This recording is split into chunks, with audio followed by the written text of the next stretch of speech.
غازی صاحب آپ نے آج جس موضوع کا انتخاب کیا ہمارے معاشرے کی سب سے بڑی بیماری، ابھی تک ہم جو ماشاءاللہ آپ کے تینوں جو مہمان تھے اسکالرز، ہم لوگ جو ہے صرف کپلز کو ڈسکس کر رہے ہیں، لیکن جہاں پہ ایجز کا ڈیفرنس ہوتا ہے ہم وہاں پہ معاشرے کو ڈسکس نہیں کر رہے. کیا معلوم کوئی اگر یوں ایج ڈیفرنس ہو تو میں ہی سب سے بڑھ کے جو ہے وہ اس پہ انگلی اٹھانے والی ہوں. یہ سب سے بڑا سائیکالوجیکل ایفیکٹ جاتا ہے کہ کیا وہ دو جو کپلز ہیں وہ تو بالکل خوش باش رہ رہی ہیں، ٹھیک ہے، لیکن یہ ہے کہ جب کبھی وہ ہمیں سیپریٹ ملیں گے تو ہم کہیں گے وہ تمہارا میاں تو وہ ایج میں اتنا بڑا ہے، وہ دیکھو فلاں کا ایسا ہے.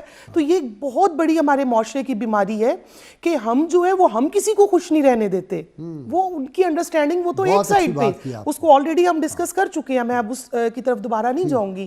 لیکن اگر کسی کا بیوی اگر ایج میں بڑی ہے تو اس مرد کا تو ہم نے وہ جینا حرام کر دینا ہے، اس کو وہ تانے دے دے کے کہ تم کیسے مرد ہو، لوگوں کی بیویاں 10-10 سال چھوٹی ہیں اور تم نے اپنی ایج سے اتنی بڑی. اور پھر یہاں پہ جب کبھی 4 شادیوں کی بات ہوگی، جب کبھی اپنے من پسند کوئی بات سامنے آ گئی تو ہم فوراً سے کہتے ہیں سنت رسول صلی اللہ علیہ وسلم. لیکن جب یہ ایج کی بات آتی ہے تو وہاں پہ جو ہے پھر ہم اپنے لیے اپنی جو بیٹے کے لیے ہم کہیں گے ہمیں چاند سی اور بالکل 15-16 سال کی ہمیں بہو چاہیے. اور اب جو ہے وہ کرائٹیریا تقوی، وہ پرہیزگاری اور دینداری، یہ تو اب ہمارے کرائٹیریا سے نکل ہی گیا، اللہ معاف کرے، ٹھیک ہے، اللہ ماشاءاللہ یہ تو ہم نے نکال ہی دیا ہے. اب کیا ہے، دولت مند، پڑھی لکھی، اور پڑھے لکھے کا بھی غازی صاحب میں آپ کو اپنا پرسنل ایک تجربہ بتاتی ہوں کہ لوگ ڈیمانڈ کرتے ہیں اب یہ جس نے نارمل بی اے کیا ہوتا ہے 2 سال کا. ایک سوال آپ سے ہمارے کالر پوچھنا چاہتے ہیں کوئی سوال. جی فرمائیں جناب. سکردو جی ہے ڈسکنیکٹ ہو گیا. سکردو سردی اس لیے ڈسکنیکٹ ہو گیا. جی تو اب آج کل جس نے بی ایس آنرس کیا ہوگا ہمیں وہ لڑکی چاہیے، اور انتہائی خوبصورت، جی سمپل بی اے والی اب لڑکی بھی نہیں چاہیے. جس نے ریگولر ماسٹرز کیا ہو یونیورسٹی سے اب ہمیں ایسی لڑکی چاہیے. تو یہ ہمارے معیار ہو چکے ہیں جس کی وجہ سے پھر ہم جو ہے وہ معاشرے کی برائیوں کی طرف جا رہے ہیں.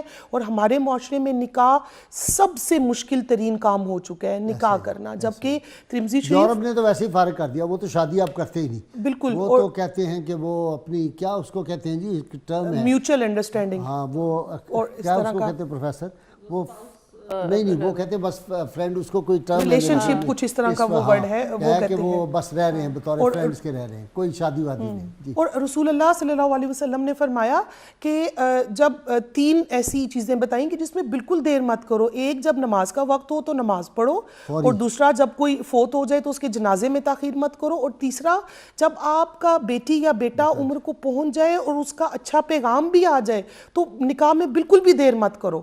اور ہمارے معاشرے میں کیا ہے، ہم نے نکاح کو مشکل سے مشکل ترین، ان بدترین میں تو کہوں گی رسومات کی وجہ سے بنا لی ہے، جہاں پہ جو مڈل کلاس شخص ہے نا وہ مارا جاتا ہے، جو لوور کلاس ہے اس کو کوئی مسئلہ نہیں ہے، ٹھیک ہے، جو ہائی اپر کلاس ہے اس کو بھی کوئی مسئلہ نہیں ہے. اب مڈل کلاس تو تعداد تو انہی کی زیادہ ہے، تعداد ان کی زیادہ ہے. جو وائٹ کالر لوگ ہیں اب وہ اپنی ناک بچانے کے لیے، اپنی عزت بچانے کے لیے پھر وہ قرض بھی اٹھا رہے ہیں، وہ سود بھی اٹھا رہے ہیں، اور وہ جو ہے اپنی پراپرٹی سیل کر کے پھر اپنے بیٹیوں کی شادی، اور پھر ہم اتنا جہیز دیں لیٹ تھی کہ ہماری جو رسومات ہیں ہم نے اس کو جو ہے وہ بہت، اب آج کل اب جس طرح آپ انٹرو میں فرما رہے تھے کہ ہم نے رسومات کو ہم نے مذہب کا دین کا درجہ نہیں دے دیا.